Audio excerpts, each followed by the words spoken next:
أعوذ بالله من الشيطان الرجيم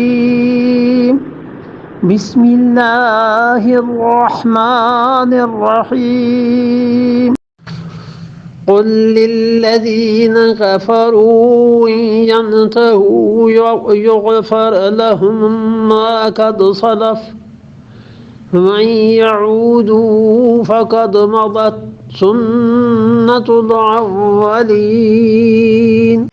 پھر فرمایا کہ کل للذین، آپ کہہ دیجئے کفروا، ان لوگوں سے جنہوں نے کفر کیا ہے، آپ ان سے صاف کہہ دیں ان ینتہوا، اگر یہ باز آ جائیں، چھوڑ دیں لڑنا، چھوڑ دیں اسلام کی مخالفت، اگر یہ باز آ جائیں، یغفر لہم، تو ان کی معافی ہو جائے گی، معاف ہو ان کو، ما قد سلف، جو کچھ کے گزر چکا ہے سب معافی ہو جائے گی۔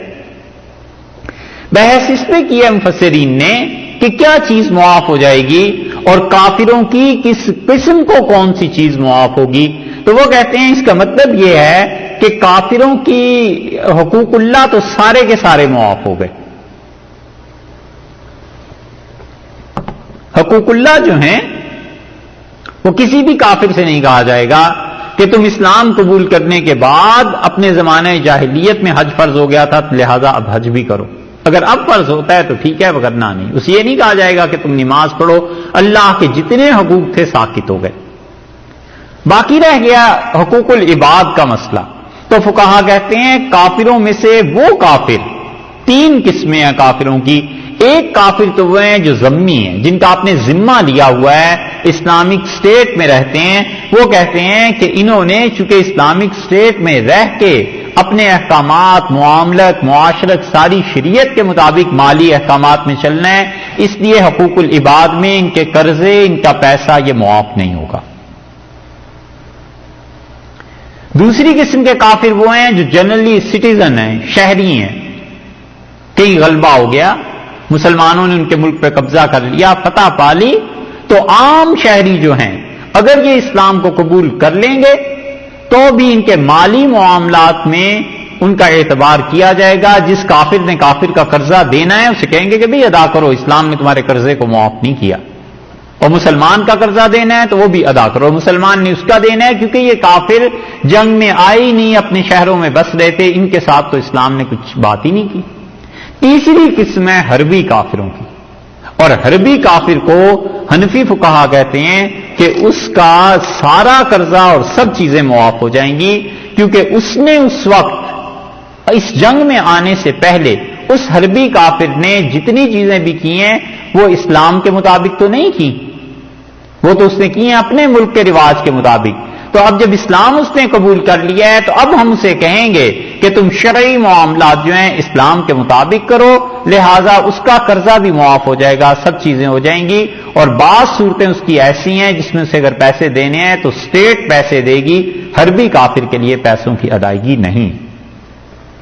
حربی کافر کے لیے کیونکہ اسے ایک طرف اتنا نقصان بھی، خطرہ بھی ہے، اپنی جان لے کے آیا ہے میدان جنگ میں مسلمانوں کے خلاف، یا تم مرو یا ہم مرے، تو شریعت نے بھی اسے چھوٹ دے دی کہ اچھا اگر تم اسلام کو قبول کر لو ہم تمہارے قرضے بھی معاف کر دیتے ہیں، اللہ کے حقوق بھی معاف، بندوں کے حقوق بھی معاف، اسٹیٹ ادا کر سکتی ہے، مسلمانوں کی وہ کرے۔ یہ اس سے حنفی فقہا نے یہ بات کو ثابت کیا ہے۔ اس لیے اس کا مطلب یہ ہوا کہ ان ینتہوا، اگر یہ باز آ جائیں، یغفر لہم ما قد سلف، جو گزر گیا سو گزرا، وَإِن يَعُودُوا، اور اگر یہ دوبارہ ایسی حرکتیں کریں گے، دوبارہ جنگ کریں گے کافر مشرکین مکہ، فقد مضت، تو پڑ چکی ہے سنت الاولین، راہ اگلوں کی، پہلے انہوں نے دیکھ لیا۔ سنت کا مطلب طریقہ، سننا کسی چیز کو ایجاد کرنا، سن حبشہ کا لفظ ہے ایک، اس کا مطلب ہے ویل ڈن، بہت اچھا کیا ہے۔ رسول اللہ صلی اللہ علیہ وسلم عید کے دن اپنے گھر میں تھے، اور اسے عائشہ رضی اللہ عنہ فرماتی ہیں کہ مسجد نبوی کے ساتھ میدان میں کچھ حبشی آ کے کھیلنے لگے،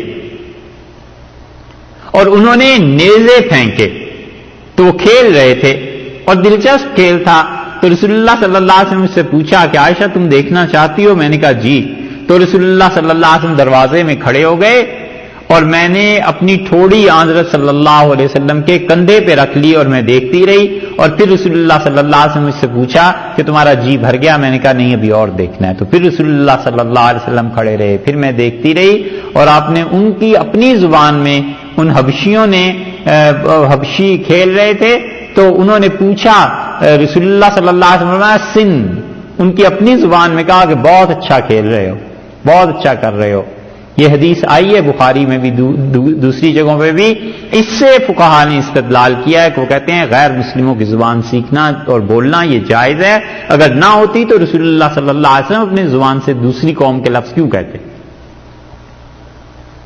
اور پھر انہوں نے اپنی زبان میں باتیں کی. تو صحابہ رضی اللہ عنہ سے جو ان کی زبان جانتے تھے, آپ نے فرمایا کہ یہ کیا باتیں کر رہے ہیں؟ تو انہوں نے عرض کیا اللہ کے رسول یہ کہہ رہے ہیں محمد صلی اللہ علیہ وسلم بڑا اچھا آدمی ہے, اسے یہ کھیل, یہ چیزیں ہماری دیکھ کے یعنی اسے پسند آیا, مراد ان کی یہ تھی. تو حضرت صلی اللہ علیہ وسلم بس اس پہ ہنسے, مسکرائے اور خاموش رہے. اور اس حدیث میں یہ بھی سوچنے کی بات ہے کہ رسول اللہ صلی اللہ علیہ وسلم اپنی بیویوں کے ساتھ ان کا کیسا رویہ تھا. یہاں 4 دن نماز پڑھ لیں, 5ویں دن ایسا تقوی آ جاتا ہے کہ اہلیہ چاہے مباح کام کی بات کریں جو جائز بھی ہو شرعن, تو نا صاحب ہمارا تقوی تو اجازت نہیں دیتا کہ مسز کے ساتھ ذرا ہنس کے آرام سے بات کر لیے, توبہ استغفار ہیں,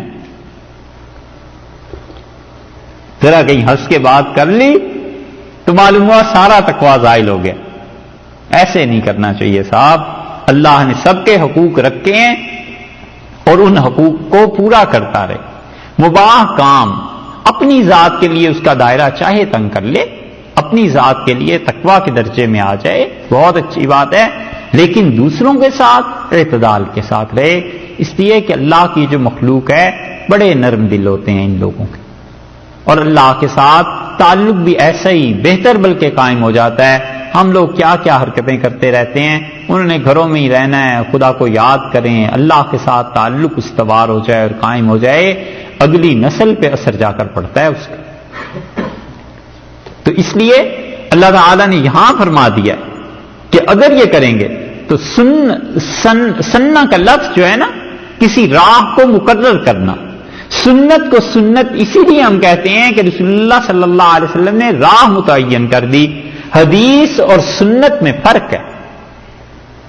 یہ کہیں آئی تھی بات؟ بس ٹھیک ہے, پھر تو گزر گئی. فقط مضت سنت الاولین, اور دیکھو سنت جو ہے وہ یعنی اللہ کا جو طریقہ ہے وہ پچھلوں کے ساتھ گزر گیا.